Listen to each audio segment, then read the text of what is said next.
Guys, what is going on? Welcome to my review for NXT this week. We're going to be taking a look and breaking down everything that took place on the March 8th, 2017 edition of NXT. It's been a while since I've come up here giving you a review for NXT, but I have to say I thought last night's edition of NXT was a solid show that built nicely to the upcoming NXT TakeOver Orlando show.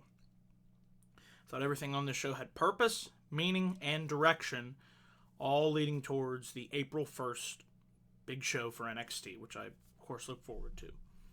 So, yeah, without further ado, let's take a look at what took place on last night's edition of NXT. We kicked things off with which was supposed to be a scheduled showdown between the Perfect 10, Ty Dillinger, and Eric Young of Sanity. I knew things were going to, kind of go south when Eric Young told members of Sanity, leave, it's just going to be me versus Ty one-on-one. And eventually, a couple seconds later, they dragged out, the members of Sanity, that is, they dragged out, who was it? Roderick Strong. Had a memory lapse there. Roderick Strong was dragged out, beaten down by the members of Sanity. Eventually, it looked like Dillinger, was going to be outnumbered. He went to go check on his friend. Eventually, him and No Way Jose came back in.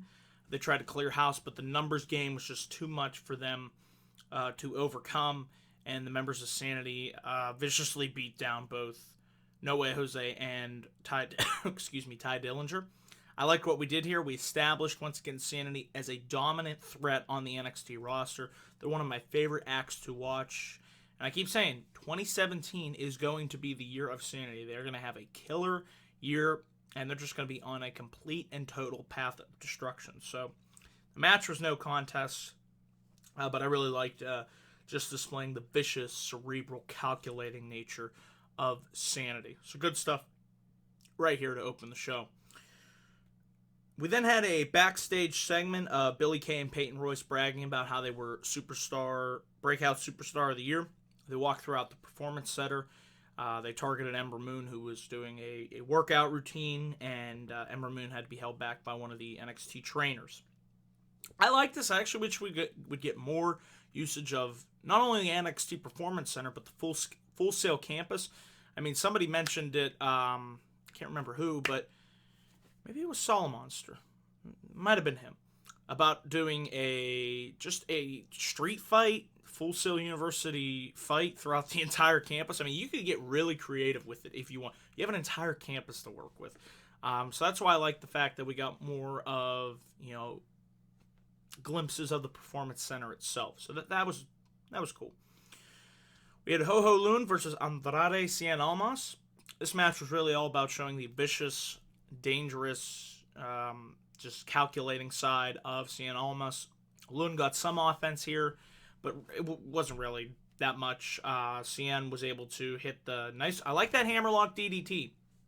I like the fact that we're seeing guys get the win with the DDT rather than making the DDT, downgrading it to a setup move. Now, the DDT should be a finishing move.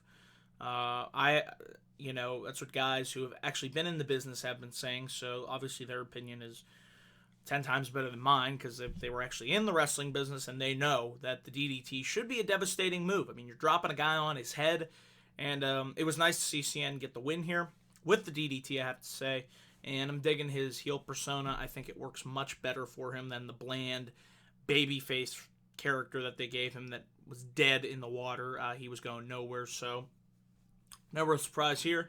Cien picks up the win over Ho Ho Lun. We had Billie Kay versus Ember Moon, and it was a good match. Nice showcase here for Ember Moon, who, I don't know if you guys know this, but she remains undefeated in singles matches. Likewise, Asuka remains undefeated. So we're going to pit these two against each other, and that's how you do a long-term build. The battle of two superstars who are both undefeated. It's just one reason why I love NXT so much. It's the little details like that, and the way that they're going to build to the showdown between Ember Moon and Asuka. I cannot wait for that match. Definitely has potential to be a match of the night. I'll even go so far as to say match of the year. It's a little early to say that, but I think these two are going to go in there, and they're going to absolutely tear the house down, and it should be something special. Should be something fun to watch. But we obviously saw the double team nature of Peyton Royce being out at ringside. It led to Ember Moon getting bounced between the ring ropes. Eventually, Moon was able to land with the double knee strikes, goes up to the top rope, and Moon hits the total eclipse for the win. Afterwards, it looked like Billie Kay might have been injured after taking the total eclipse because she was pointing to her neck, the side of her neck actually, so she might have suffered some type of stinger, they were saying. Hopefully Billie Kay is okay. At least she was able to get up. Did need to require some medical attention, so we'll keep you updated on Billie Kay's condition, and hopefully she'll be all right. We then had what was scheduled, another match that never really got going. It was a Revival versus the Leigh brothers. But before their opponents could even get to the ring, the Authors of Pain came down. They completely flattened the Leigh brothers, and the Revival were like, screw this, we're going to hightail it out of the ring. They didn't even want to get in the face of the Authors of Pain after what they did to them several weeks ago. And I have another no contest, but obviously building towards, I like this match, a triple threat match between the Authors of Pain, DIY, and the Revival. It could definitely have the potential to be the Authors of Pain best match to date. They slowly continue to improve over time, and I really like the way that they're building them up as the dominant force to be reckoned with in the NXT tag team division scene. So they will get better with time and more experience in the ring, because after all, that's what this developmental system should be all about. Taking young guys, not necessarily, from the indies, but you can, and get them adapted to the WWE style, but getting unknown talent and building them and molding them in the Performance Center, and then allowing them to go up to the NXT roster, find themselves, establish their characters, and improve over time. And I've seen that from the Authors of Pain. I've seen them slowly improve over time.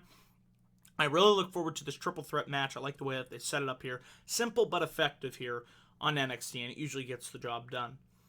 We eventually have William Regal make the announcement that it's going to be official, that it'll be Ember Moon versus Asuka for the NXT Women's Championship.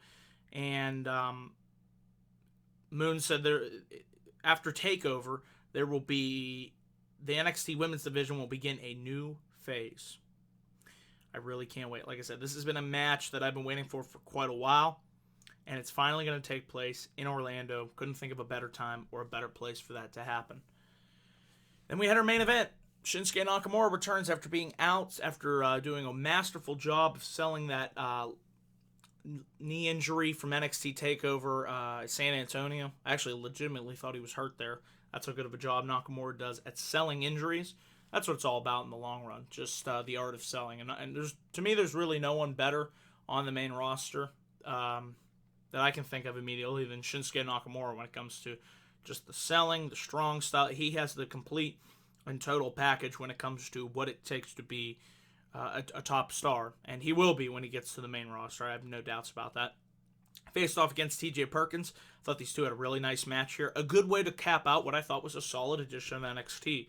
Like I said, it was great to see Nakamura back after being out for several weeks selling that leg injury.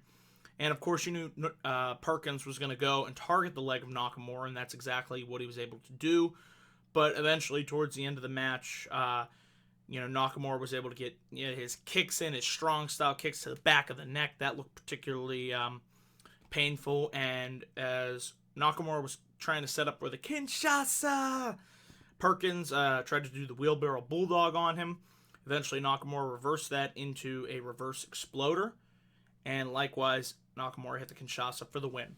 And the big announcement that was made from William Regal was that next week on NXT, the winner of the Cassius Ohno Bobby Roode NXT Championship match will face Shinsuke Nakamura at NXT TakeOver Orlando for the NXT title. I like the announcement of that. I think it might be a triple threat. I think we might get, no winner out of that match, and Bobby Roode will retain in some hokey, screwy type of fashion. And I don't know. It's just, to me, I think we're headed for a triple threat. Somehow, some way, they will set that up. But we'll see what takes place next week on NXT. Like I said, it's been a while since I've done an NXT review, but I really enjoyed this show, so I figured I'd come up here and give you guys a review for last night's NXT. And if I had to give a grade for this show, I'm going with a solid B. This was a good edition of NXT. So that is it for my full thoughts and opinions on NXT for the week of March the 8th. So, guys, let me know down in the comments section below what you thought of NXT this week. What did you like? What didn't you like? be sure to leave those, and I will respond to your comments accordingly. Always enjoy getting those. And yeah, that is it, guys, for this weekly NXT review. I'll be back up here, of course, again with more videos soon to come. So be sure to check them. And be sure to click that like and subscribe button for more video content. Hopefully, my new goal is to get to 300 subscribers. Slowly getting there, and hopefully with your help, your support, we can do that. So thank you to all new subscribers and existing subscribers for the continued support on this channel. Without you, it wouldn't be possible. So that is it, guys. Thank you for tuning into this NXT review. I will catch you guys in my next video, whenever that may be. So until then, guys, take care and have a great day. See ya.